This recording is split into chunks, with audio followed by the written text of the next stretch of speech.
uz Bībeli balstīts laulības portrets.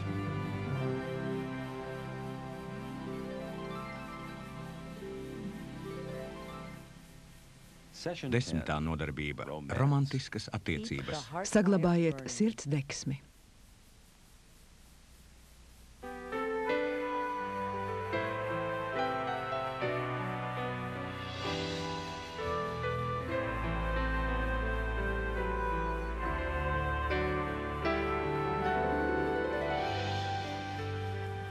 Labrīt! Sveiks, dēls! Kā klājas? Labi.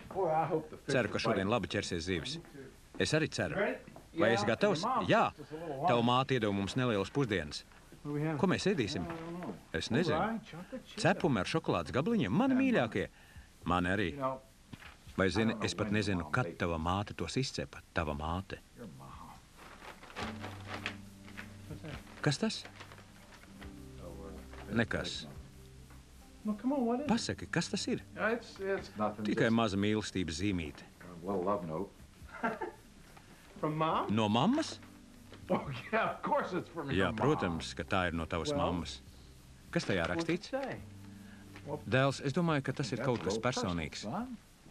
Mamma vēl ar vienu to dara? Jā, kāpēc tevi tas pārsteidz? Pēc visiem šiem gadiem? Vai zini? Es atceros kādu reizi, kad pirms braukšanas baznīcas pateicu tavai mammai, lai viņa ieliek mašīnā savus sporta apavus. Es viņai neteicu, kādēļ. Es biju paņēmis lielas pusdienas, un pēc dievkalpojuma mēs aizbraucām uz ezeru, un mums bija mazs romantisks pikniks. Mēs bijām 2-1.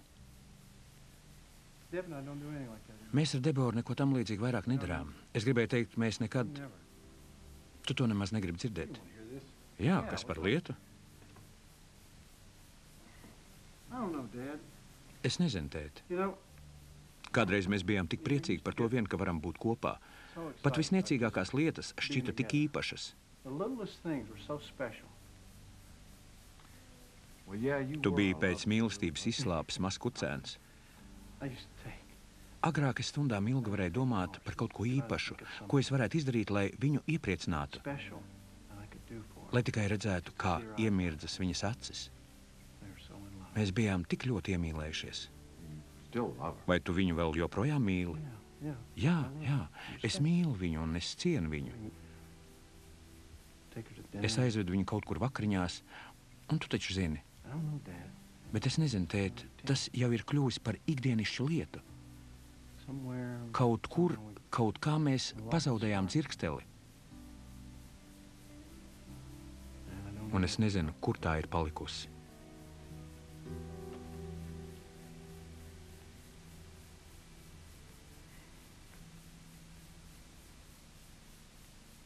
Mēs pārbraucām uz jaunu māju.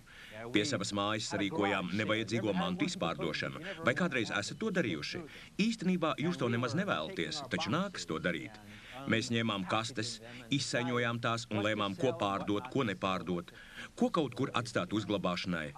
Es atrados noliktavas otrā pusē, kur bija saliktas mūsu mantas, vietā, kur izpārdevām savas nevajadzīgās mantas.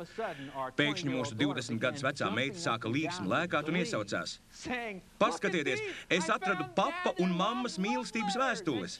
Viņa sāka skraidīt apkārt. Mūsu dēls pārskrēja pāri telpai un teica, degu nepacietībā tās ātrāk ieraudzīt. Man sirds lēc laukā. Es žigli pārlēc pār galdu un teicu, es jūs nositīšu, ja jūs pieskarsieties tām vēstulēm. Viņi izvilka tās laukā. Kasti pilnu ar vēstulēm. Deivids pajautāja, tēt, vai jūs ar mammu uzrakstījāt visas šīs mīlestības vēstules? Es gribu runāt par romantiskām attiecībām. Vai varat atcerēties to laiku, kad jums bija visromantiskākais noskaņojums? Romantiskas attiecības. Šķiet, ka tieši tādēļ jūs apprecējāties. Tādēļ jūs teicāt, esmu tik ļoti iemīlējies, nevaru paciest brīžus, kad neesam kopā. Tu esi tas cilvēks, ko es meklēju visu savu dzīvi. Vai atceraties to? Vai atceraties, kā sadaušies rokās skatījāties viens otram acīs un domājāt, vai nebūtu jauki apprecēties un būt kopā ar tevi mūžīgi? Romantiskas attiecības. Romantisks var būt pikniks klusa dīķa malā. Kā es mīlu viņu? Ļaujiet man saskaitīt. Televīzijas kanālus. Nedomāju viss. Viņai romantisks varētu šķist vakariņas pludmalē. Viņam romantiski liktos... Ak, nē!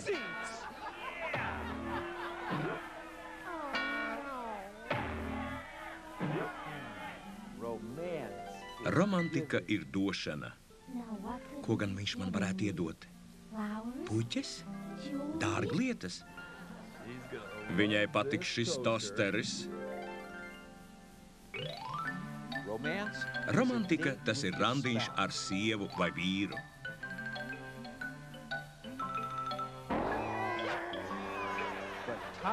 Pareizais brīdis, tas ir svarīgākais. Romantika. Kad runājat ar cilvēkiem par romantiskām attiecībām, tad viņi, kļūstot vecāki, vairs nelieto šos vārdus. Romantika, romantiska mīlestība. Viņi saka, mēs esam precējušies.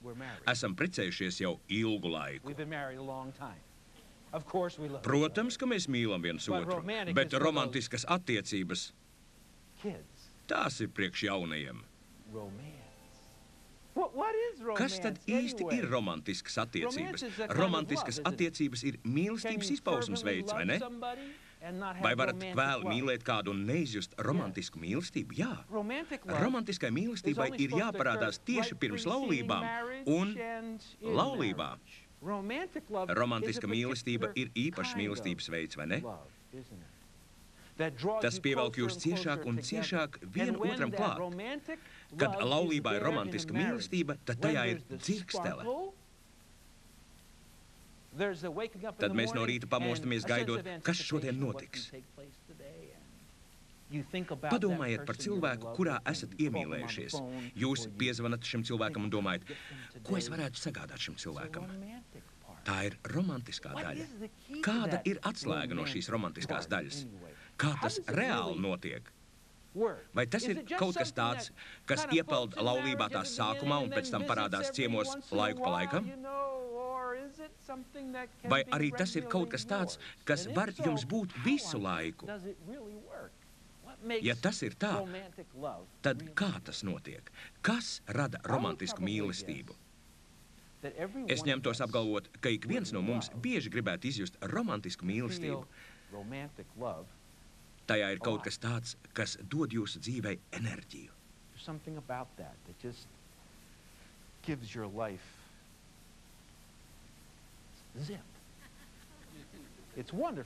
Tas ir brīnišķīgi, vai ne? Tas liek jums biežāk saķemmēt matus, skaistāk apģērbties, un tas jums dod tos brīžus, kad pieķerat sevi svilpojam. Būt iemīlējušamies ir burvīgi, vai ne? Kādi ir meli par romantiskām attiecībām, vai zināt? Kādas ir tās lietas, kuras es dzirdēju, kad gadiem ilgi devu padomu laulātiem pāriem, kuru laulībā vairs nav romantisku attiecību? Kas ir tās lietas, kuras dzirdot man gribas domāt, vai tad, kad viņi to saka, romantisku attiecību nav?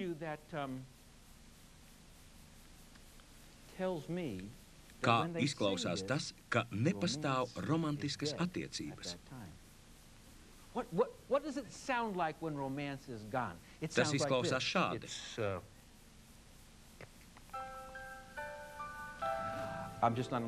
Es vairs neesmu iemīlējies. Es kādreiz mīlēju šo cilvēku, bet vairāk nemīlu. Es pārstāju mīlēt. Es nedomāju, ka tā notiks, taču es vairs nemīlu. Ļoti slikti. Ja tas ir laulības sairšanas beigās, jūs dzirdat šādus vārdus. Man liekas, ka es neesmu apprecējis.